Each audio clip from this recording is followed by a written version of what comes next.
ಸಿಎಂಗೆ ಒಂದು ಕಡೆ ಹೊಸ ತಲೆನೋವು ಶುರುವಾಗ್ತಾ ಇದೆ. ಎರಡನೇ ಹಂತದ ಸಚಿವ ಸಂಪುಟ ವಿಸ್ತರಣೆಗೆ ಈಗ ಸರ್ಕಸ್ ಶುರುವಾಗಿದೆ. ಈಗಿನಿಂದಲೇ ಆಕಾಂಕ್ಷಿಗಳಂತೂ ಭಾರಿ ಲಾಭಿಯನ್ನು ಮಾಡ್ತಾ ಇರುವಂಥದ್ದು.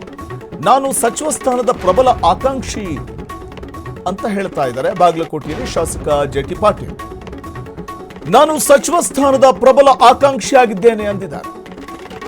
ಈಗಾಗಲೇ ಲಾಬಿ ಕೂಡ ಶುರುವಾಗಿದೆ. ಎರಡನೇ ಹಂತದಲ್ಲಿ ಕ್ಯಾಬಿನೆಟ್ ಸೇರುವವರು ಯಾರಿಗೆಲ್ಲ ಅವಕಾಶ ಸಿಗಬಹುದು ಅನ್ನುವಂಥ ಕುತೂಹಲ ಇದೆ. ಆದರೆ ಪಟ್ಟಿಯಂತೂ ತುಂಬಾ ದೊಡ್ಡದೇ ಇದೆ, ಸಚಿವಾಕಾಂಕ್ಷಿಗಳ ಪಟ್ಟಿ.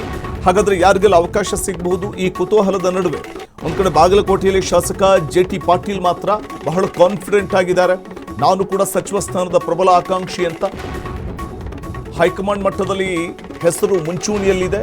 ಮೊದಲ ಪಟ್ಟಿಯಲ್ಲಿ ಸಚಿವ ಸ್ಥಾನ ಸಿಗುವ ನಿರೀಕ್ಷೆಯಲ್ಲಿದ್ದ ಜೆ.ಟಿ.ಪಿ ಈಗ ಎರಡನೇ ಹಂತದಲ್ಲಂತಾದರೂ ನನಗೆ ಸಿಗುತ್ತೆ ಅವಕಾಶ ಅನ್ನುವಂಥ ನಿರೀಕ್ಷೆಯಲ್ಲಿದ್ದಾರೆ.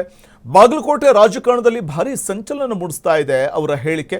ಮಂತ್ರಿಗಿರಿ ರೇಸ್ನಲ್ಲಿ 3 ಶಾಸಕರು ಪೈಪೋಟಿ ನಡೆಸ್ತಾ ಇರುವಂಥದ್ದು. ಅಂತಿಮವಾಗಿ ಯಾರಿಗೆ ಸಿಗಬಹುದು? ಶಾಸಕ ಜೆ.ಟಿ. ಪಾಟೀಲ್ಗೆ ಏನಾದರೂ ಸಿಗಬಹುದಾ? ಸಭ್ಯಸ್ಥ ರಾಜಕಾರಣಿ ಅಂತ ಗುರುತಿಸ್ಕೊಂಡಂಥವರು, ಹಿರಿಯ ರಾಜಕಾರಣಿ, ಬಹಳ ಅನುಭವಿ ಕೂಡ. ಆದರೆ ಅವರಿಗೆ ಸಚಿವ ಸ್ಥಾನವನ್ನು ನೀಡುವಿಕೆ ವಿಚಾರದಲ್ಲಿ ಏನು ನಿರ್ಧಾರವನ್ನು ಹೈಕಮಾಂಡ್ ತೆಗೆದುಕೊಳ್ಳುತ್ತೆ ಅನ್ನುವಂಥದ್ದು ಕಾದು ನೋಡಬೇಕು. ಅಥವಾ ಡಿ.ಕೆ. ಶಿವಕುಮಾರ್ ಏನು ನಿರ್ಧಾರ ತೆಗೆದುಕೊಳ್ತಾರೆ ಅನ್ನುವಂಥದ್ದು ಕಾದು ನೋಡಬೇಕು. ಆದರೆ ಲಾಬಿ ಅಂತೂ ಸಿಕ್ಕಾಪಟ್ಟೆ ನಡೀತಾ ಇದೆ.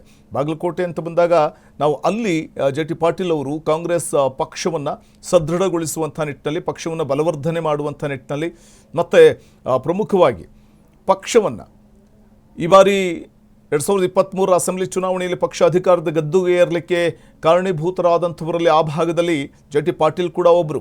ಬಾಗಲಕೋಟೆಯ ಶಾಸಕ ಜೆ.ಟಿ. ಪಾಟೀಲ್ ಈ ಬಾರಿ ಸಂಪುಟ ಸೇರ್ತಾರಾ? ಈ ಕುತೂಹಲ ಇದೆ. ಆದರೆ ನಾನಂತೂ ಆಕಾಂಕ್ಷಿ ಇದ್ದೀನಿ ಅನ್ನುವಂಥ ಮಾತನ್ನು ಹೇಳಿದ್ದಾರೆ.